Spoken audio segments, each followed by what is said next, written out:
Hi friends, আজকের আমি আপনাদের সঙ্গে গরমের জন্য একটা শরবতের রেসিপি নিয়ে আসলাম। শরবত অনেকে অনেক রকমের শরবত আমরা খাই, আর এখন গরমের সময় যেহেতু পাকা বেল পাওয়া যাচ্ছে, আমি বেলের শরবত আপনাদের সঙ্গে শেয়ার করব। দেখুন কি নিয়েছি আমি বেল, একটা পাকা বেল নিয়েছি, আমি এটা ফাটিয়ে নিয়েছি। দেখুন একদম পাকা, খুব সুন্দর একটা সেন্ট বেরোচ্ছে। বেলটা আমি ধুয়ে ফাটিয়ে নিয়েছি। আর নিয়েছি কলা, এটা মনে হচ্ছে কাঁঠালি কলা বলে, 3টে নিয়েছি। এখানে আছে পরিমাণ মতো চিনি নিয়েছি, 5 থেকে 6 চামচ মতো আমি চিনি নিয়েছি। আর নিয়েছি টক দই।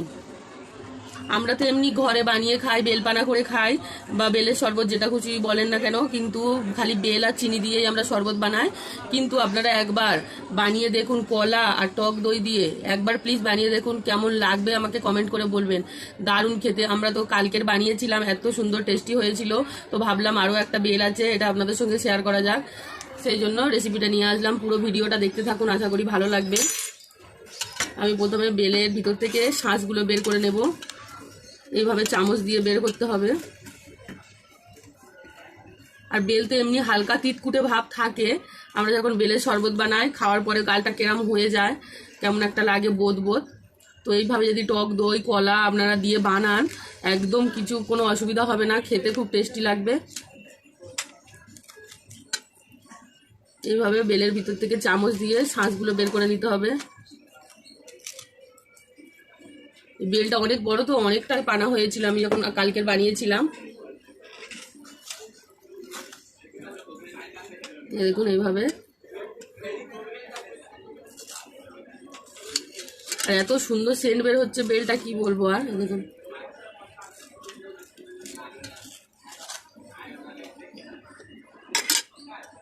এবারে বেলের মধ্যে যে দানাগুলো আছে, তো এই দানাগুলো কিন্তু একদম মুখটা খারাপ করে দেয় খাওয়ার সময়, এগুলো বেছে বেছে ফেলে দিয়ে আমি মিক্সার মেশিনে দিয়ে এটা পেস্ট বানিয়ে নেব ভালো করে।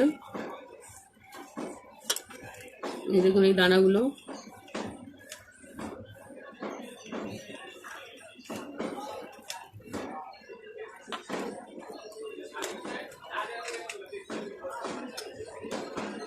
এটা আমি ভালো করে দানাগুলো বেছে নিয়ে মিক্সার মেশিনে পেস্ট করে নিয়ে আসছি, সঙ্গে কলাটাও পেস্ট বানিয়ে নেব।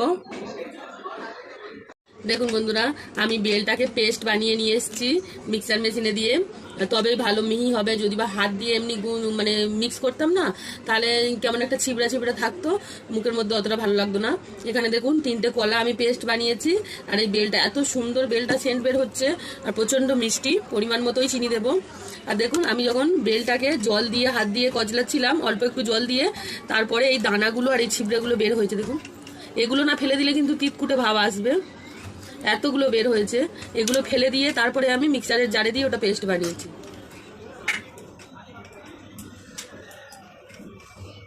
এবার আমি এর মধ্যে এই যে চিনিটা নিয়েছিলাম, 6 চামচ চিনি আছে, এটা আমি দিয়ে দেব।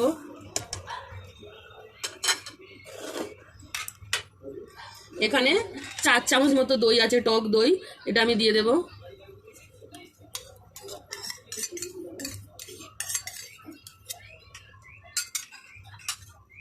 এটাকে মিক্স করতে হবে ভালো করে।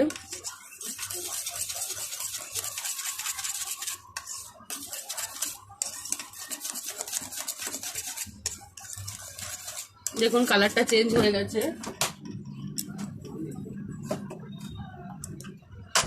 আমি কিন্তু ফ্রিজের মধ্যে ঠান্ডা জলটা রেখে দিয়েছিলাম, এই ঠান্ডা জলটাই দেবো।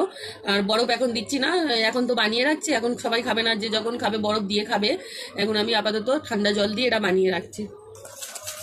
আর এত গরম পড়েছে, ঠান্ডা জল না দিলে ভালোও লাগবে না যে কোনো শরবত বা যা কিছু বলেন।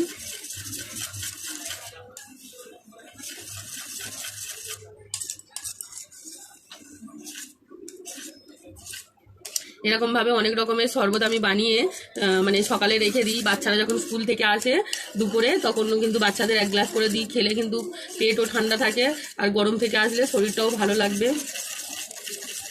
রোজ কিছু না কিছু শরবত আমি বানিয়ে রেখে দিই ফ্রিজের মধ্যে। আরও একটু জল দেবো, এটা পাতলা পাতলাই ভালো লাগবে।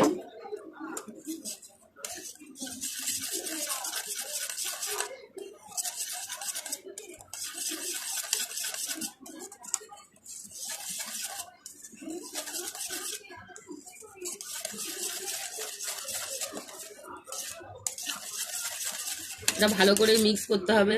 দেখুন বন্ধুরা, আমার এটা ভালো করে মিক্স করা হয়ে গেছে। দেখুন এরকমই পাতলা বানিয়েছি। আমি এবার গ্লাসের মধ্যে ঢেলে নেব। 2টো গ্লাস নিয়েছি।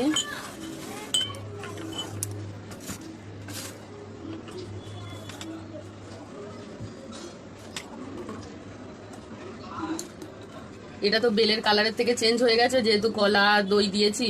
আপনারা চাইলে যদি কোনো আত্মীয় স্বজনদের জন্য বানাতে চান তাহলে এর মধ্যে একটু ফুড কালার দিতে পারেন, তাহলে কালারটা দেখতে ভালো লাগবে। আমি কালার ফালার দিলাম না, কারণ বাচ্চারা খাবে যেহেতু, সেই জন্য আমি কোনো কালার ইউজ করিনি।